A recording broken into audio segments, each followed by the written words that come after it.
हाय दोस्तों, welcome to Gyanpur channel. दोस्तों हम लोग बहुत दिनों से प्रैक्टिस सीरीज की बात कर रहे थे। बहुत से लड़के बार बार यार मुझे कमेंट भी कर रहे थे। अब टाइम मैंने बोला था कि जब 1 महीने रह जाएगा एग्जाम नियर अबाउट, तब मैं ये प्रैक्टिस सीरीज लेके आऊँगा। जो हमारी रेगुलर क्लासेस है वो ऐसे ही चलती रहेगी। 3-4 टॉपिक हमारे बच्चे हैं, वो भी मैं कंप्लीट करा दूंगा। और ये हमारा प्रैक्टिस सेट पैरेलली इसके साथ ही चलता रहेगा। और दोस्तों देखिए, बता रहा हूँ कि एक बार इन प्रैक्टिस को आप पूरा क्वेश्चन को आप अटेंड करिए। बहुत से क्वेश्चन क्या है, मैं यहाँ पे ब्लैक बोर्ड पे लिखा नहीं हूँ, कुछ क्वेश्चन मैं ऑलरेडी लिख के लाया हूँ। बट मेनली क्वेश्चन क्या है, मैंने ऑलरेडी लिख के रखा है कहीं पे, तो मैं उससे ही आपको कराते समय अपने मोबाइल के थ्रू मैं वो क्वेश्चन कराऊंगा। तो हम यार, हमारा क्या प्रायोरिटी है हमारी ये रहेगी कि हम कम टाइम में ज़्यादा से ज़्यादा क्वेश्चन को सॉल्व करें। अननेसेसरी बहुत ज़्यादा मैं इस लेक्चर में समझाऊंगा नहीं, क्योंकि यार ये जो हमारा ये जो क्लास है, अभी जो हमारा ये प्रैक्टिस सीरीज की क्लास है, ये मेनली इस पे डिपेंड है कि हमें मतलब कितना ज़्यादा हम अधिक से अधिक क्वेश्चन इस क्लास में कर लें। तो कोशिश यही करना है, अधिक से अधिक क्वेश्चन हमारे करने हैं। दोस्तों एक एक प्रैक्टिस सेट मैं रोज कराऊंगा, लगभग उसमें मिक्स क्वेश्चन रहेंगे सारे टॉपिक के। ऐसा नहीं है कि किसी एक टॉपिक का करा रहा हूँ। जो आपके लेखपाल के एग्जाम में आना है दोस्तों, जैसे सेम उसी पैटर्न पे उन्हीं सिलेबस को, उन्हीं क्वेश्चन को मैं लेके आऊंगा। कुछ ऐसा नहीं है कि सिलेबस में आपको कुछ दे रखा है और मेरे क्वेश्चन कुछ अलग होंगे, ऐसा कुछ नहीं होगा। जो सिलेबस में एज इट इज दे रखा है, केवल उन्हीं टॉपिक से क्वेश्चंस रहेंगे और मिक्स क्वेश्चन रहेगा। तो इससे क्या होगा, आपके एग्जाम को आप सही तरीके से एनालाइज भी कर पाओगे कि हाँ यार, जो मैं पढ़ रहा हूँ उस तरीके से चीजें हैं। तो सारी प्रैक्टिस करिए। और सबसे बड़ी बात ये दोस्तों, पूरा मतलब कोशिश यही रहेगी कि ये 500 क्वेश्चन का ये मैं सीरीज मैंने स्टार्ट किया है, और मैं 500 क्वेश्चन पूरा कोशिश करूंगा कि तब तक एग्जाम के पहले तक हमारे हो जाए। मतलब इसका मतलब है लगभग 20 सेट के आसपास हमारे, यदि मैं 25 सेट भी एक एक सेट में कराता हूँ, लगभग हमारे 20 सेट होंगे, तो 500 क्वेश्चन नियर अबाउट हो जाएंगे। 400 से 500 क्वेश्चन हम करेंगे, ठीक है। तो अब आ जाते हैं डायरेक्ट क्वेश्चन पे, ज्यादा समय नहीं लेंगे दोस्तों। देखिए ये क्वेश्चन दे रखा है, इसमें क्या है, ये इक्वेशन एक दे रखा है, और इस क्वेश्चन में पूछा कि 5x - 2/4 की वैल्यू क्या होगी। डायरेक्टली क्वेश्चन पे आते हैं, बहुत ज्यादा बातें तो अब हम इसमें करेंगे नहीं। देखिए यहाँ पे दो तरीका होता है क्वेश्चन दोस्तों। आपके क्वेश्चन में ऑप्शंस दिया रहेगा, ऑप्शन को आप पुट करके भी यहाँ से आप वैल्यू चेक कर पाओगे नियर अबाउट, ठीक है। जैसे मान लीजिए ऑप्शन में 4 ऑप्शन दिया होगा, आप इसकी वैल्यू पूछा है, तो जो ऑप्शन में 4 ऑप्शन दिया होगा उस वैल्यू को अलग अलग जो चारों ऑप्शन दिया उसको इससे इक्वेट कर लेना। वहां से x की वैल्यू आ जाएगी, कुछ x की वैल्यू आ जाएगी ना, आप वहां से चेक करना कौन सी x की वैल्यू उसमें सेटिस्फाई करेगी। अदरवाइज जो कन्वेंशनल मेथड है हम उससे करेंगे ही। एसएससी का एग्जाम नहीं है कि बहुत ज्यादा हमारा टाइम, इसमें हमारे पास टाइम नहीं है, या कोई ऐसे एग्जाम नहीं है कि हमारे पास टाइम की बहुत प्रॉब्लम होगी। टाइम हमारे पास इतना होगा कि हमें क्वेश्चन नहीं भी आते रहेंगे तो जनरल मेथड से यार हम उनको कर लेंगे। तो इस क्वेश्चन को मैं जनरल मेथड से ही आपकी कर रहा हूँ। यहाँ पे आप देख रहे हो 3 और 2 नीचे है, इधर ये आप इधर 1 इसको बढ़ा सकते हो। इधर का एलसीएम लोगे 3 और 2 का क्या आएगा, 6 आएगा। इधर भी एलसीएम लोगे तो 6 आएगा। तो ये और ये और ये, तो नीचे का जो डिनोमिनेटर है आपका पूरा कट जाएगा। एलसीएम लोगे, ठीक है। फिर यहाँ पे ये इस इक्वेशन को आप कैसे लिख सकते हो, ऐसे लिख सकते हो, 2 का इधर मल्टीप्लाई कर 2 3 6 आ जाएगा, माइनस 2 दूनी 4, और इधर करोगे आप प्लस 3 दूनी 6x प्लस 3 3 का 9। ये इक्वल्स टू किसके होगा, इसके इस इक्वेशन के पूरे बराबर होगा ना। जब इसका आप एलसीएम लेते हो क्या था, ऊपर क्या था न्यूमरेटर में 6x + 7/6, और ये जो नीचे वाला हिस्सा है ये आपका पूरा कट ही गया है, ठीक है। तो 6x + 7 आ जाएगा।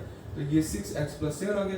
यहाँ से आप निकाल लोगे दोस्तों x की वैल्यू, आप निकाल लोगे x की वैल्यू निकालो। ये 6x कट गया। यहाँ से 6x बराबर क्या होगा, 9 4 क्या है, ये 13 है।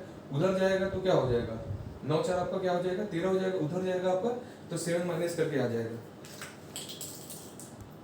तो ये 9 4 13 हो जाएगा दोस्तों। अब देखिए 6x तो कट गया था, 9 4 13। अच्छा 9 में से 4 घटा दोगे आप ना, तो ये क्या है, 9 में से 4 घटाओ क्या आएगा, 5 आ जाएगा। 5 उधर चला जाएगा तो माइनस होगा, तो यहाँ पे क्या आएगा, 7 - 5 आएगा। 7 - 5 बराबर क्या होगा आपका, 2 आ जाएगा, ठीक है। एक बार कैलकुलेशन देख लो यार, 9 में से 4 गया, क्या बचा, 5 बच गया। 5 उधर जाएगा क्या होगा, माइनस हो गया।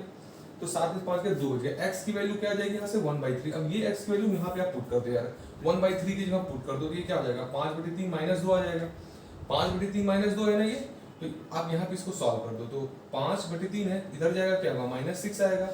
तो -6 आएगा, और इधर 5 है तो -1/12। -1/, क्योंकि 3 का क्या होगा, इस 4 में क्या होगा, मल्टीप्लाई हो जाएगा। तो आपका आंसर क्या होगा, -1/12 आ गया। ये हो गया। अच्छा नेक्स्ट क्वेश्चन क्या आ जाता है। इस क्वेश्चन क्या दे रखा है, देखिए ये इक्वेशन इसके बराबर है, ठीक है। पूछा क्वेश्चन में क्या है, a² + b² की वैल्यू पूछा है। अच्छा ऐसे क्वेश्चन जब भी आए ना, आपको इस तरीके से दिया हो ना, यदि ये इक्वेशन इसके बराबर है, इसका मतलब कि ये इक्वेशन इस इक्वेशन को सेटिस्फाई करता है, दोनों वैल्यू एक दूसरे को सेटिस्फाई करती हैं। तो यहाँ पे दोस्तों एक्चुअली में क्या है ना, आप युग्मक समीकरण का ये कॉन्सेप्ट है, आप समझना कि जो गुणांक होते हैं ना, कोफिशिएंट होते हैं एक्स स्क्वायर के, एक्स के, या जो कांस्टेंट वैल्यू होती है वो आपस में बराबर हो जाती है। यहाँ ये देखिए, अच्छा ये इक्वेशन इसके बराबर है, तो ये इक्वेशन को जब दोस्तों मल्टीप्लाई करके जो गुणांक आएगा ना, इनका कोफिशिएंट आएगा एक्स स्क्वायर का, वो इसके कोफिशिएंट के बराबर होगा।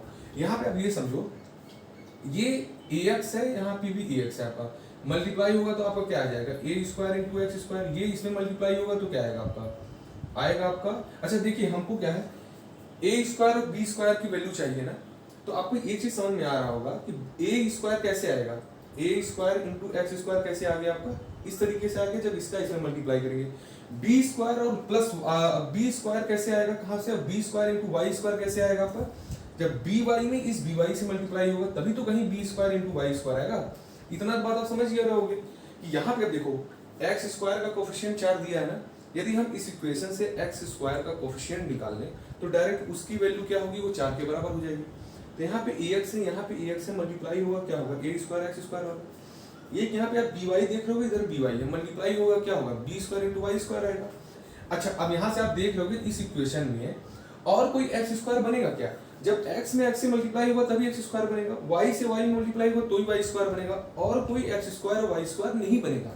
इसका मतलब दोस्तों एक्स स्क्वायर का ये जो कोफिशिएंट है a स्क्वायर, ये बराबर होगा इस इक्वेशन के एक्स स्क्वायर के कोफिशिएंट के बराबर। एक्स स्क्वायर का इसमें कोफिशिएंट क्या है, गुणांक क्या है, 4 है, a स्क्वायर बराबर 4 हो गया।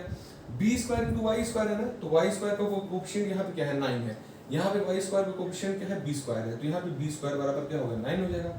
क्वेश्चन में पूछा a square plus b square की वैल्यू क्या होगी, दोनों को भाई जोड़ दो, 9 4 13, ये क्या हो गया आपका आंसर हो गया। अच्छा नेक्स्ट क्वेश्चन में दोस्तों हम लोग आ जाते हैं, ये देखिए एक डीआई का क्वेश्चन एक्चुअली दे रखा है। इसमें क्वेश्चन में ये बोला है कि अलग अलग 5 महीने में सेल दे रखा है कंप्यूटर का, टोटल सेल हुआ है पूरे 5 महीने में इतने। आप क्वेश्चन को जहां आपको दिक्कत हो ना, आप उसको पॉज करके अपने सेल पर ट्राई कर लेना। 5 महीनों में क्या है, कंप्यूटर का सेल दे रखा है, टोटल कितने सेल हुए हैं कंप्यूटर, ये कंप्यूटर की संख्या दे रखी है, 5400 कंप्यूटर सेल हुए हैं 5 महीनों में, अलग अलग महीनों में। और कितना सेल हुआ है ये कैसे पता चलेगा, ये देखिए चूंकि ये क्या है, पाई चार्ट है, इसका जो दोस्तों सेंटर का एंगल होता है वो 360 डिग्री का होता है। तो जनवरी में कितना सेल हुआ है, 85 डिग्री सेल हुआ है। अब इस 85 डिग्री को कैसे आपको इससे इक्वेट करना है, ये आपको जानना है। और एक्चुअली देखिए क्वेश्चन इसमें क्या पूछा है दोस्तों, इसमें क्वेश्चन ये पूछा है कि जो कंप्यूटर टोटल सेल हुए हैं, एक मिनट में क्वेश्चन देख लेता हूँ आपका क्या था एग्जैक्टली।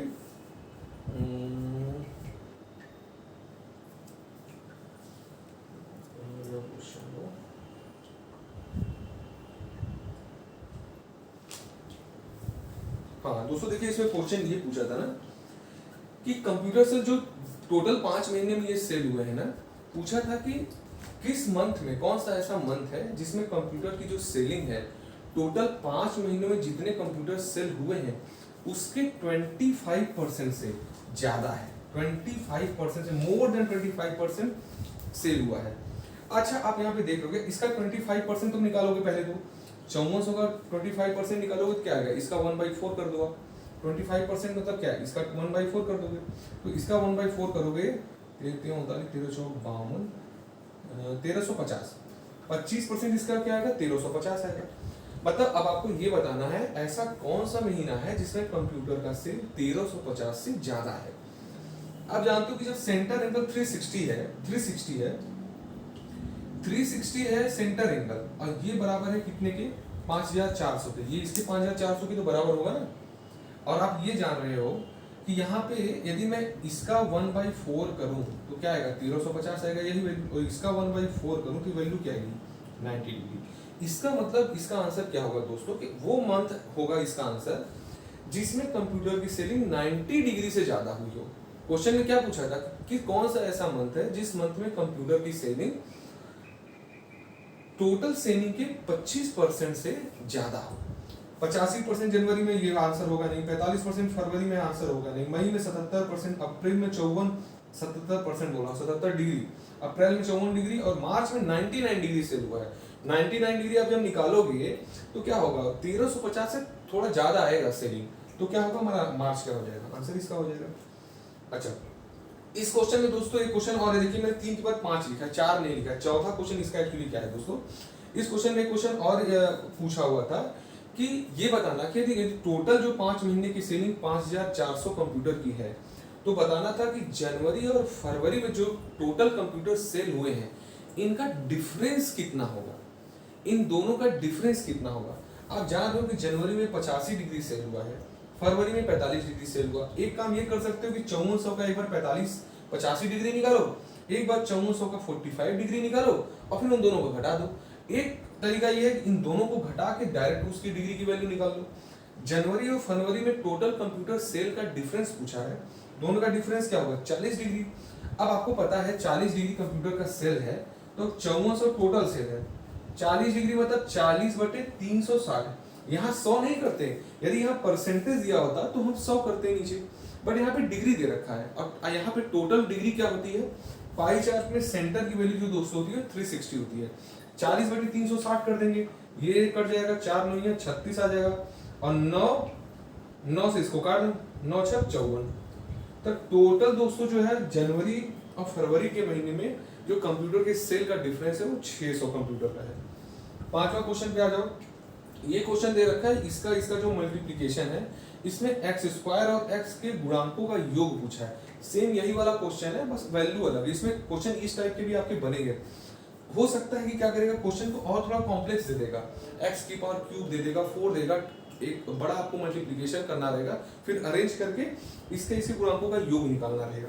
अच्छा देखो, एक्स स्क्वायर और एक्स के गुणांकों का योग पूछा है ना, एक्स स्क्वायर कब आएगा गुणांक में, आप ये समझ लो जब इस कांस्टेंट की वैल्यू इसमें मल्टीप्लाई होगी तब तो एक बार एक्स आएगा ना, एक्स स्क्वायर आएगा ना, ऐसे समझ सकते हो आप, या पूरा गुणा करके भी देख सकते हो, ये तरीके से भी आप देख सकते हो।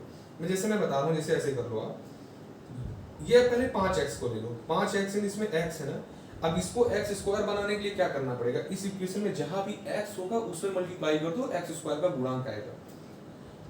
और x के भी गुणांकों का योग पूछा है, तो इसकी वैल्यू जब किसी कांस्टेंट से गुणा होगी तो x की वैल्यू x का गुणांक आएगा। तो एक बार इसका मल्टीप्लाई इस पूरे में मत करो पूरे में, क्योंकि जब हमें ये चीजें पता है तो 5x का इसमें कर दो, 5x का जब आप -3x में मल्टीप्लाई करोगे तो आपका क्या आएगा, -15x स्क्वायर। इस 5x का इसमें करोगे क्या आएगा, 5 × 5 = 25x। अच्छा ये हो गया। अब अच्छा इस 2 पे आ जाओ, 2 क्या गुणा करना है हमको, गुणांक किसका निकालना है, एक्स स्क्वायर का और एक्स का। 2 क्या है, कांस्टेंट है, इसमें एक्स की कोई पावर है, कोई पावर नहीं है, तो 2 का गुणा एक्स स्क्वायर में करना पड़ेगा या फिर एक्स में करना पड़ेगा, तभी तो एक्स स्क्वायर और एक्स का गुणांक आएगा। तो 2 का गुणा एक बार इसमें कर लो, 2 दूनी 4x स्क्वायर, 4x स्क्वायर, और 2 गुणा इसमें कर लो -6x हो गया। यहां से आप देख लोगे एक्स स्क्वायर का गुणांक क्या है, इन दोनों इक्वेशन को जोड़ दोगे तो क्या आएगा, -11x स्क्वायर। तो आपका ये क्या हो गया, -11 आ जाएगा। एक्स स्क्वायर का गुणांक क्या आ गया, -11x स्क्वायर, पूरा आप लिख लेता हूं मैं, ये 25x और 6x ये घट जाएगा, क्या बचेगा, +19x आ जाएगा। अब क्वेश्चन में क्या पूछा था, इनके और इनके गुणांकों का योग पूछना है, मतलब 11 को और 19 को जोड़ दो भाई, तो क्या आ जाएगा, 19 में से 11 गया 8, ये आपका 8 आंसर हो गया। ठीक है, ये 5 क्वेश्चन हमारे हो गए ना। अच्छा अब इसके बाद हम आ जाते हैं, और ये क्वेश्चन कुछ क्या है कि देखिए मैं पहले से लिख लेता हूँ, तो उससे क्या होगा, हमारा थोड़ा टाइम बच जाएगा, और कम टाइम में यार बच्चों आप ज्यादा से ज्यादा क्वेश्चन को आप प्रैक्टिस भी कर लोगे। हल लेवल के क्वेश्चन को देखिए मैंने कोशिश किया है पूरे अपने इसमें क्वेश्चन सीरीज में शामिल करने के लिए, और बस आप प्रैक्टिस करते रहिए। भी क्या है, 500 क्वेश्चन हम लगभग करेंगे, तो उसमें बहुत से वैरायटी ऑफ क्वेश्चन उसमें आएंगे, तो बहुत ज्यादा घबराने की सोचने की जरूरत नहीं है, लेकिन ये है कि मैं वही क्वेश्चन कराऊंगा जो आपके सिलेबस में दे रखा है। ठीक है, अब उसके बाद आ जाते हैं हम लोग क्वेश्चन पे।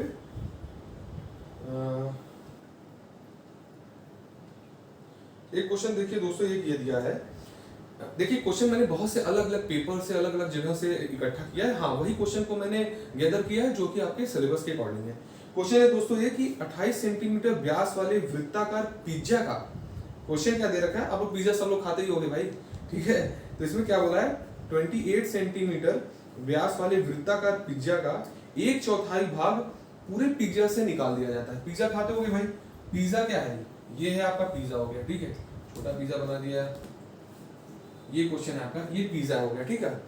इसका व्यास कितना दिया है, 28 सेंटीमीटर दिया है, इसका मतलब रेडियस क्या हो गया, इसका रेडियस क्या हो गया, इसका 14 हो गया सेंटीमीटर क्वेश्चन में। उसके बाद बोला है कि इसके एक चौथाई भाग पूरे पिज्जा से निकाल दिया था। एक चौथाई मतलब क्या है, ये सेंटर है, ऐसे में निकाल दूं पिज्जा का, ये भाग हमको क्या करना है, पिज्जा का निकाल देना है काट के, ठीक है।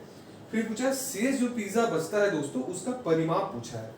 परिमाप पूछा है मतलब अब यदि पिज्जा को काट के निकाल दिया गया तो अब जानते हो अब इसका क्या हो गया, अब पिज्जा ऐसा हो गया।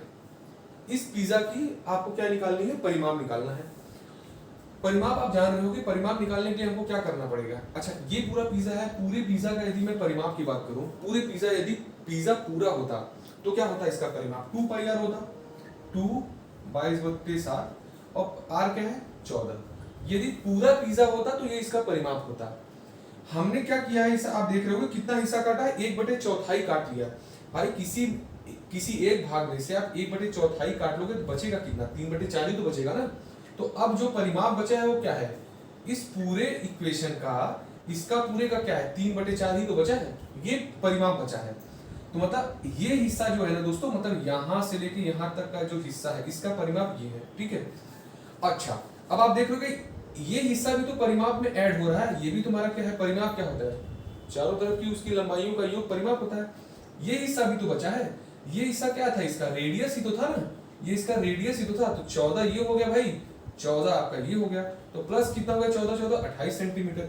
अब इसी को सॉल्व करना है, 7 दूनी 14 हो गया, 2 दूनी 4 काट दो भाई, 2 से कम 2 काट दो, 22 में कितना हो गया, 66 हो गया, प्लस 28 इसको आप जोड़ लो, 8 से 14 का 4 हाथ से लगा 1, 6 2 8 1 9। तो ये आपका क्या होगा दोस्तों, 94 सेंटीमीटर क्या हो गई, जो पिज्जा अब जो बचा था 94 सेंटीमीटर पिज्जा का क्या हो गया, ये आपका हो गया 94 सेंटीमीटर पिज्जा का पेरीमीटर। अब अगला क्वेश्चन क्या है देख लीजिए इसका। अगला क्वेश्चन है दोस्तों इसमें आपका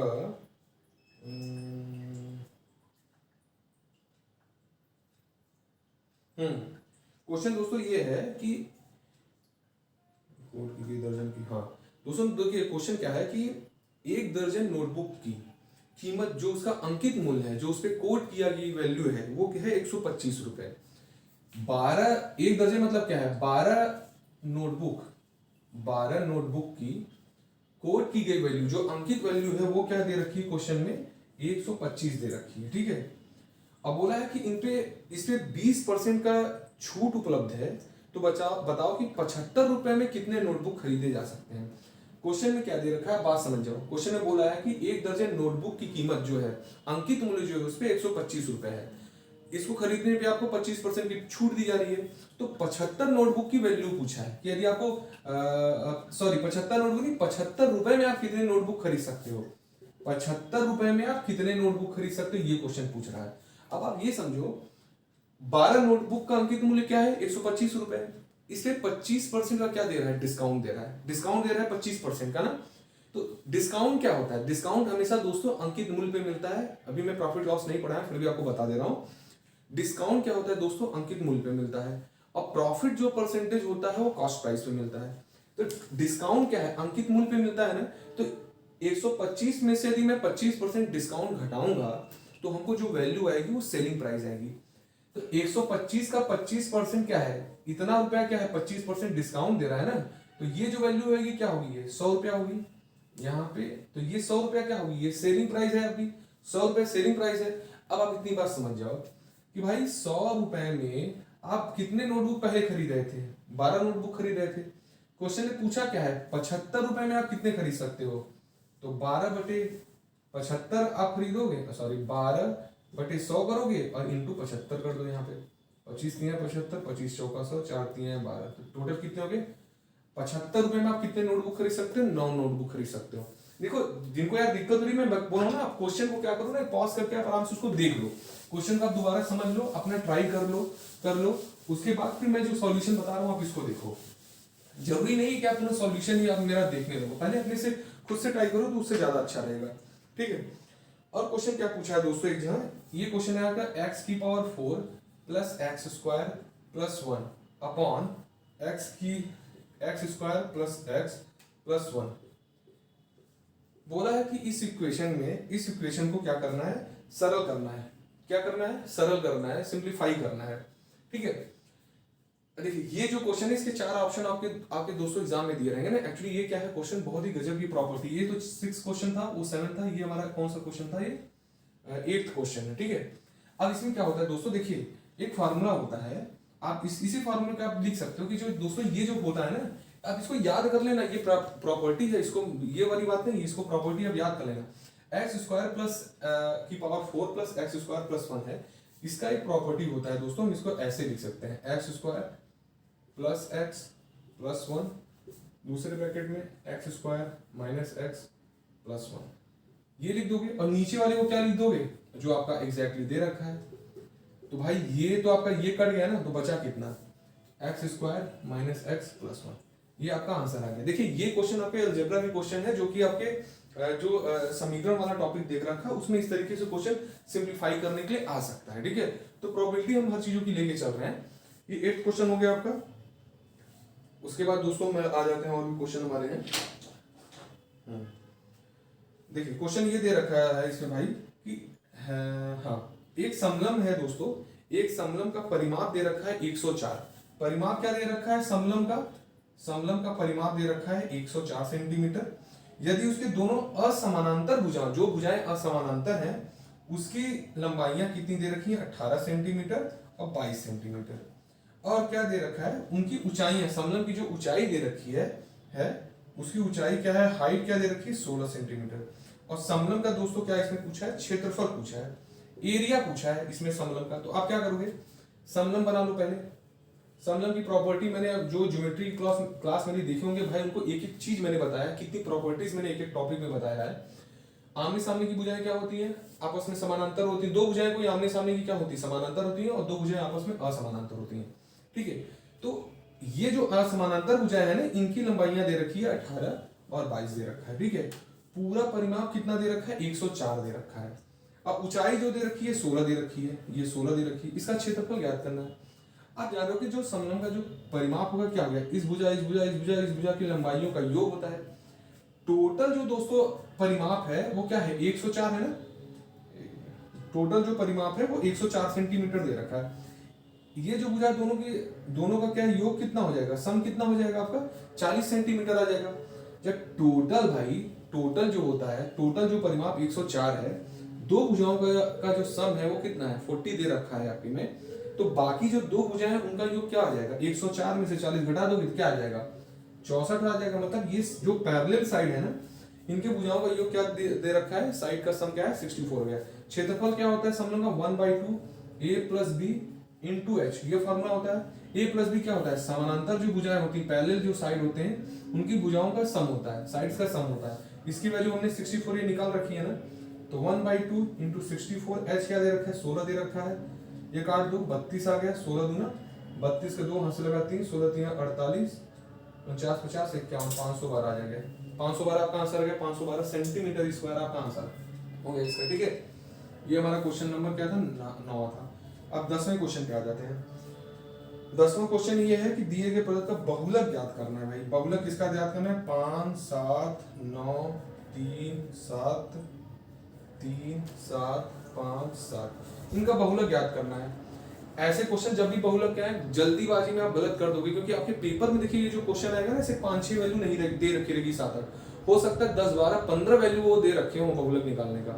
तो बात भाई याद रखे रहना मेरी, मैं जो बात बता रहा हूँ एक एक उठाना और एक एक को 1 बाय 1 चेक करना, समझिए। सबसे पहली छोटी से छोटी संख्या से चेक करना स्टार्ट करना। पहले क्या है, इसमें 3 है ना, 3 को गिनना स्टार्ट करो। इधर देखो, इसके 1 3 यहाँ है, इधर है नहीं है, इसके इधर 3 है क्या, नहीं है। मतलब 3 कितने हो गए, 2 हो गए।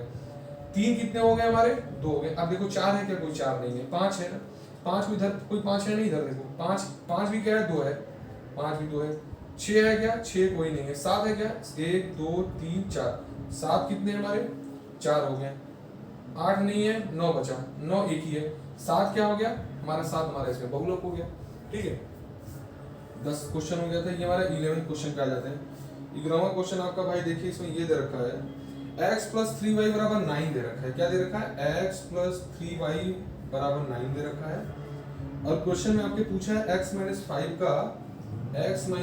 का whole cube plus 3y minus 4 का का होल क्यूब, x माइनस 5 का होल क्यूब और 3y माइनस 4 का होल क्यूब आपके क्वेश्चन में पूछा है। हाँ, बैकग्राउंड वाइज आवाज आने लगती है। अब देखो ये क्वेश्चन क्या था, हाँ ये वाला था ना आपका, ये इसे पूछा, किसकी वैल्यू पूछा था, 3y माइनस 4 का यहाँ क्यूब, इसका मान पूछा था। अच्छा देखिए, इस क्वेश्चन को आप कैसे कर सकते हो, एक चीज मैं बता रहा हूँ, दो बातें बता दे रहा हूँ, इसलिए क्योंकि आपके एग्जाम में चीजें कॉन्सेप्ट भी आप लेके चलते रहो यार, ये नहीं कि मैं इस तरीके से कर रहा हूँ आपकी कुछ समझ में नहीं आ रहा है। एक क्वेश्चन इस तरीके के जब भी क्वेश्चन आए ना, जब इनकी वैल्यू पूछा है ना, आप एक तो ये तरीका कर सकते हो दोस्तों, x और y की इसमें से किसी एक की वैल्यू पुट कर दो इसमें, ठीक है, इसमें पुट करके आप उसको सॉल्व करो, लास्ट में कुछ रिजल्ट आएगा, उसके थ्रू आप कर सकते हो क्वेश्चन। या इस तरीके के क्वेश्चन क्या कर सकते हो, जो आपके सबसे अच्छा जो तरीका है मैं आपको बताऊं, ऑप्शन में जो ऑप्शन दिया रहा है उससे भी आप थोड़ा सा ट्राई कर सकते हो, बट उसमें इस टाइप के क्वेश्चन में सही तरीके से बन नहीं पाएगा। आप यहाँ पे क्या करो, देखो कौन सा कंडीशन इसमें फुलफिल कर रहा है। x प्लस 3y बराबर 9 दे रखा है ना, यदि मैं y बराबर यहाँ 2 रख लूँ तो 3 दूनी 6, यदि मैं x बराबर यहाँ 3 मान लूँ, ठीक है, और y बराबर 2 मान लूँ तो 3 दूनी 6, और x की वैल्यू 3 माना हूँ तो 3 दूनी 6 3 9 बराबर हो जाएगा, मतलब x बराबर 3 और y बराबर 2 इस इक्वेशन को सेटिस्फाई कर रहा है। यहाँ पे यार यही वैल्यू पुट कर लो, 3 में से 5 गया क्या हो गया, 2 गया, -2 का क्यूब क्या हो जाएगा, -8 आ जाएगा। y बराबर 2 है, यहाँ पुट करें, 3 दूनी 6, 6 में से 4 गया, 2 बचा, 2 का क्यूब 2 दूनी 4 दूनी 8 आ गया, दोनों करके क्या हो गया, 0 हो गया। ये हो गया क्वेश्चन। अच्छा ये हो गया ना आपका क्वेश्चन, 11 क्वेश्चन आपके हो गए हैं। जहां नहीं समझ में आए आप मेरी बातों को थोड़ा सा वहां पे सुनना समझना। मैक्सिमम क्वेश्चन यार प्रायोरिटी ये है कि क्वेश्चन मैक्सिमम हमारे कम समय में हो जाए, इसलिए मैं बता रहा हूँ। अभी तो ये हमारा पहला प्रैक्टिस सेट है, मैं थोड़ा सा और चीजें बता रहा हूँ। अगली बार से मैं क्या करूँ, मैं क्वेश्चन और भी मैं ज्यादा कराने की कोशिश करूंगा, और मैं बताना कम चाहूंगा, मैं समझाऊंगा कम है। आप खुद से पहले ट्राई करो उसको, ठीक है। ये क्वेश्चन हो गया। उसके बाद एक क्वेश्चन देखिए, ये है ए के पास 20 से 20% अधिक धन है। क्वेश्चन पूछ रहा है ए के पास 20 से 20% अधिक धन है, ठीक है। अच्छा ए के पास 20 से 20% अधिक धन है, इसका मतलब क्या है कि इसके पास ज्यादा है। क्वेश्चन में आगे मैं क्वेश्चन बोल देता हूँ। ए के पास 20 से 20% अधिक धन है और सी के पास 20 से 20% कम धन है। तो क्वेश्चन में पूछा ए के पास सी से कितना प्रतिशत अधिक धन है, ये भी आपको बताना है। और इसके बाद दोस्तों ये भी बोल रहा है कि ए और बी का यदि डिफरेंस ए के पास यदि सी से 120 रुपया ज्यादा है, 120 रुपया ज्यादा है, तो बी के पास वास्तविक धन क्या था। क्वेश्चन एक्चुअली में आप ऐसे समझो, ए के पास क्या है, बी से 20% अधिक धन है। ए के पास 20 से 20% अधिक धन है, तो इसका मतलब क्या है, आप समझो कि बी के पास यदि 100 रुपया रहा होगा तो ए के पास क्या है, 120 रुपया रहेगा। क्या हो गया, ए के पास 20 से 20% अधिक धन हो गया। उसके बाद बोला सी के पास 20 से 20% कम धन है। सी के पास 20 से 20% कम धन है। अब बी के पास यदि 100 रुपया है, इससे 20% कम धन सी के पास है, तो इसके पास क्या होगा, 80 रुपया हो गया, ठीक है। उसके बाद क्वेश्चन में आपके पूछ रहा है ए के पास सी से कितना प्रतिशत अधिक धन है, ये भी बताना है। उसके बाद दोस्तों ये भी पूछा है इस क्वेश्चन में, मैं दो क्वेश्चन इसमें एक्चुअली मैं बता रहा हूँ। ए के पास सी से कितना प्रतिशत अधिक धन है, तो चाल क्या है, मान लो इसकी ये तो वैल्यू मैंने मान के की है ना, ये तो वैल्यू मैंने मान के की है। तो ए के पास क्या है, 80 से 40 रुपया ज्यादा है, तो 40 बटे 80 बराबर क्या आ जाएगा, 1/2, और 1/2 क्या होता है, 50% होता है। अच्छा इस क्वेश्चन में क्वेश्चन और मैं पूछ रहा हूँ दोस्तों, क्वेश्चन में ये दे रखा है कि यदि ए के पास सी से 120 रुपया ज्यादा है, ए के पास सी से 120 रुपया ज्यादा है, यदि अब 120 रुपया ज्यादा है, अब यदि आप ये देखो ए के पास सी से कितने रुपए ज्यादा है, एक्चुअली में 40 रुपए ज्यादा है, बट क्वेश्चन में क्या कितने रुपए ज्यादा बोल रहा है, 120 रुपए ज्यादा बोल रहा है। 120 40 का कितना गुना है, 120 40 का 3 गुना है। अब क्वेश्चन में पूछ का है, तो बताओ बी के पास वास्तविक रूप में कितने रुपए हैं।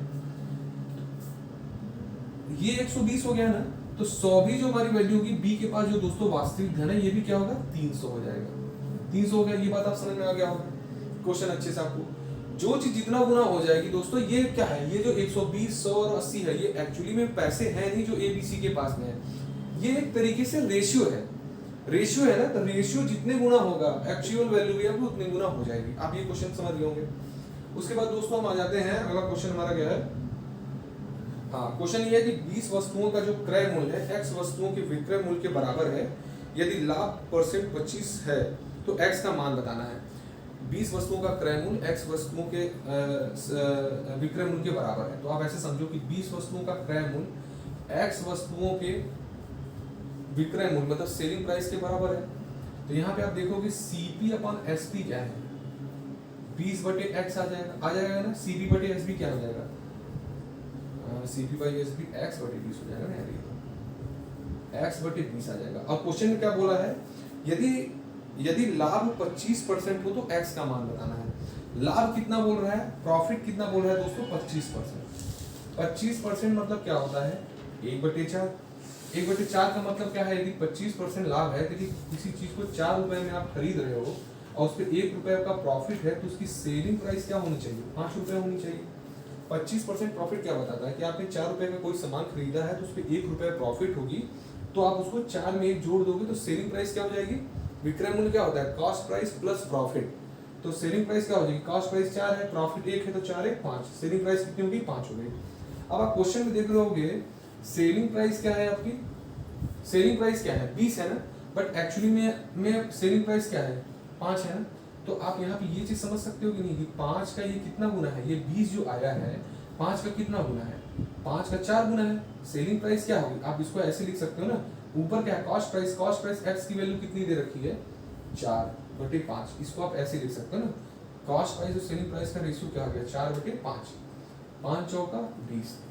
तो x बराबर क्या हो गया, x बराबर आपका आ गया 16, x बराबर 16 आ गया ना। इसका मतलब 20 वस्तुओं का कॉस्ट प्राइस 16 वस्तुओं के सेलिंग प्राइस के बराबर है आपका। ठीक है, उसके बाद हम लोग नेक्स्ट क्वेश्चन पे आ जाते हैं। ये क्वेश्चन 200 दे रखा है, ये कौन सा था, 13 नंबर क्वेश्चन था आई थिंक। हाँ, इसके बाद क्वेश्चन है आपका कि एक समद्विबाहु त्रिभुज के आधार की लंबाई 48 सेंटीमीटर है। आप नोट कर लो ना यदि दिक्कत आपको हो तो।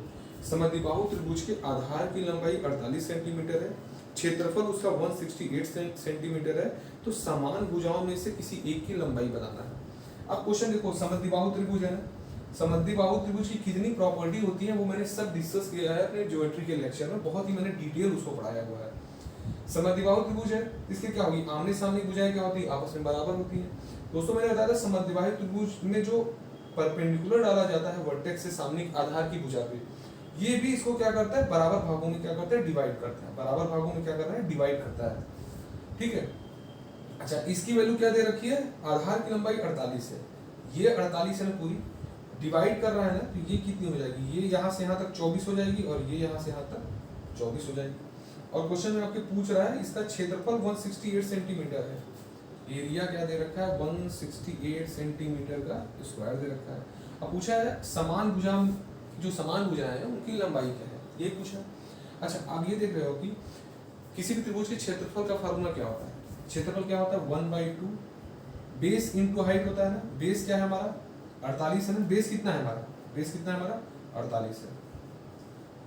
हाइट हमारा क्या दे रखा है, हाइट हमारा दे नहीं रखा है। ये हाइट जो हमेशा होती है दोस्तों ना, त्रिभुज किसी भी त्रिभुज के क्षेत्रफल निकालना है तो उसमें परपेंडिकुलर हाइट दे रखा है किसी भी भुजा का, तो डायरेक्ट आप ये फार्मूला लगा सकते हो, क्योंकि ये जो हाइट होती है ना 1/2 बेस इंटू हाइट वाले फार्मूला में, ये हाइट परपेंडिकुलर हाइट होती है।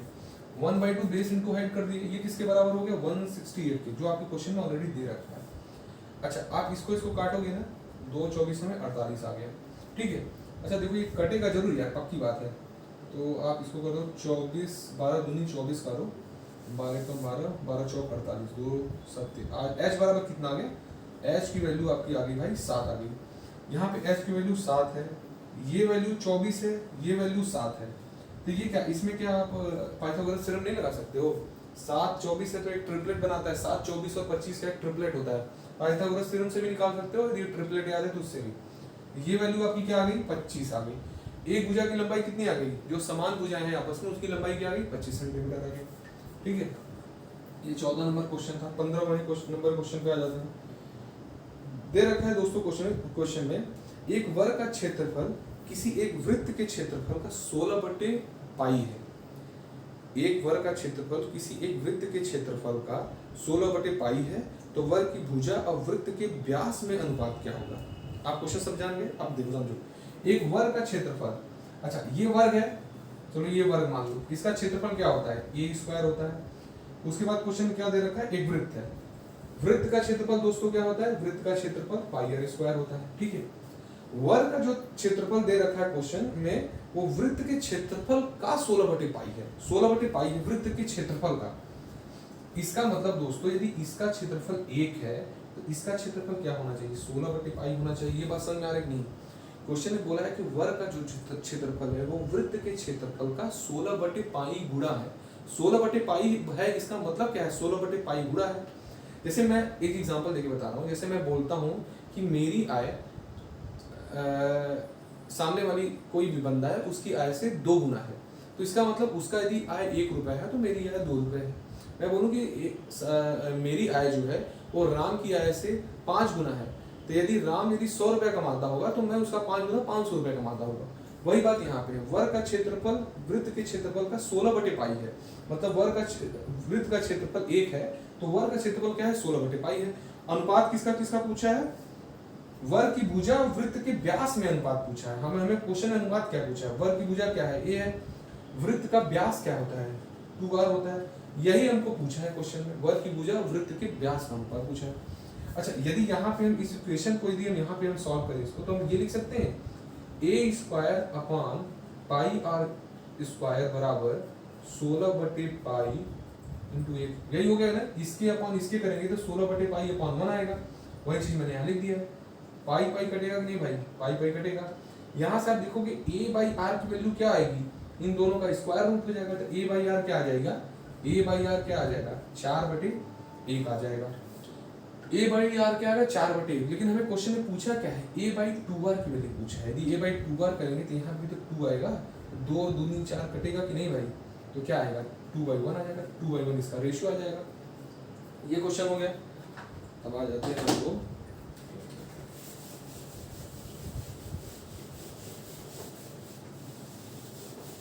ये व्हाइट बोर्ड वाला, थोड़ा सा भाई इसमें ये रहता है, इसके कारण थोड़ा सा इसमें 2-4 मिनट हमारे लग जाते हैं, बट मैं चीज़ें इस तरीके से मैक्सिमम मैनेज करने की कोशिश करता हूँ कि कम टाइम लगे, ज़्यादा टाइम लगे ना भाई। 50,000 रुपये सैलरी मिलती है, लेकिन अभी इतना पैसा नहीं है कि मैं व्हाइट बोर्ड ले सकूँ। हाँ, कुछ टाइम में मैं लूँगा, अभी मैं प्लान कर रहा हूँ, थोड़े से पैसे में भी मैं स्टोर कर रहा हूँ, इकट्ठा कर रहा हूँ भाई, जब बन जाएगा तो मैं व्हाइट बोर्ड ले लूँगा। थोड़ा उससे भी काम कर रहा हूँ, बट अभी टाइम लगेगा, कम से कम 4 से 5 महीने मुझे लग जाएंगे वो उसके लिए कोई जुगाड़ करने में, ठीक है। क्योंकि 50,000 रुपये में बहुत चीज़ें हैं भाई, फैमिली का भी खर्चा है, बहुत कुछ चीज़ें हैं, तो बन पाता नहीं है अभी इतना।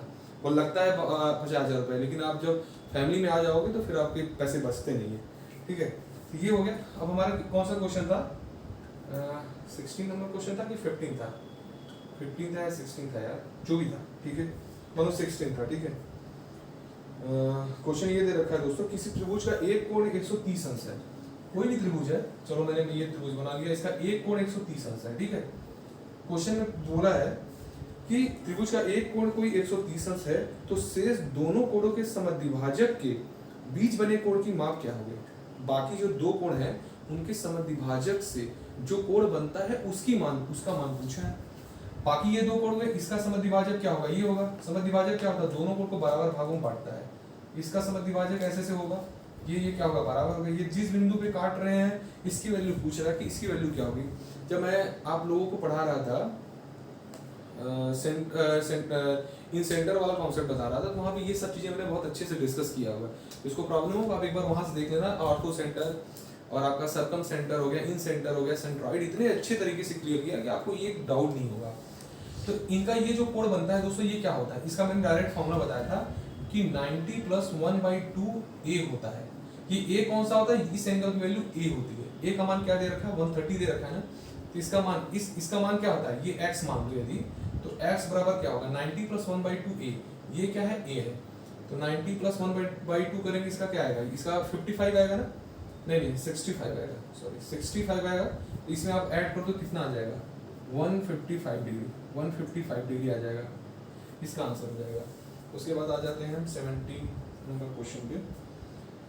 बोला कि किसी समांतर चतुर्भुज के अंतःकोणों के अर्धक क्या बनाते हैं। क्वेश्चन पूछा किसी समांतर चतुर्भुज है उनके अंतःकोणों के अर्धक क्या बना रहे हैं। समांतर चतुर्भुज मैं पढ़ाया हूँ, मैंने ये शायद क्वेश्चन ही एज इट इज वहां पे डिस्कस किया था, मुझे अभी याद आ रहा है, शायद ये क्वेश्चन ही मैं एज इट इज बताया था। समांतर चतुर्भुज की क्या बोला है कि कोणों के अर्धक बोला है। कोण के अर्धक क्या होंगे इसके, ऐसे कहीं होंगे। अच्छा, इस कोण का अर्धक क्या होगा, ऐसे कहीं होगा। इस कोण का अर्धक क्या होगा भाई, ऐसे कहीं होगा। और इस कोण का जो अर्धक होगा दोस्तों वो ऐसे कहीं होगा। ठीक है, बोला कि इनके जो अर्धक है वो क्या बना रहे हैं आपस में। तो दोस्तों एक्चुअली में क्वेश्चन में ये पूछ रहा है कि समांतर चतुर्भुज के अर्धक में ये क्या बना रहे हैं। दोस्तों आप ये थोड़ा सा बेंड करके ऐसे कर दो तो ये आपको ऐसे दिखेगा, दिखेगा कि नहीं। तो ये क्या है भाई, ये आपका एक रेक्टेंगल हो गया, आपका रेक्टेंगल हो गया, आयत हो गया। आपके ऑप्शन में इसमें क्या था, समांतर चतुर्भुज है, समचतुर्भुज है, आयत और वर्ग है। तो ये क्या बनाता है आपस में, रेक्टेंगल बनाता है। बहुत अच्छा क्वेश्चन मैं आपको बता रहा हूँ, ये प्रॉपर्टी याद नहीं होगी ना आपको, पता नहीं होगा, एग्जाम में हम नहीं कर पाओगे क्वेश्चन ये। 18 नंबर क्वेश्चन पे आ जाते हैं। इसमें क्वेश्चन में आपकी ये दे रखा है,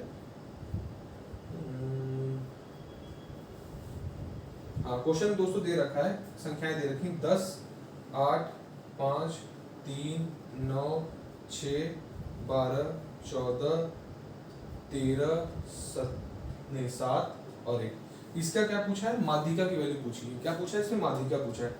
माध्यिका के लिए मैंने बोला था यार किसी को फार्मूला याद हो चाहे ना हो, जो मैं तरीका बता रहा हूँ उससे कर लेना, कोई फार्मूला याद करने की जरूरत नहीं है। सबसे पहले काम करो, पहले तो उसको असेंडिंग और डिसेंडिंग ऑर्डर में लिखना रहता है। असेंडिंग ऑर्डर में लिख लो, पहले क्या है, ये 1 है ना, पहले 1 लिख लो। 1 के बाद 2 है क्या, कहीं पे 2 नहीं है। 3 है क्या, 3 यहाँ पे है ना, 3 लिख लो।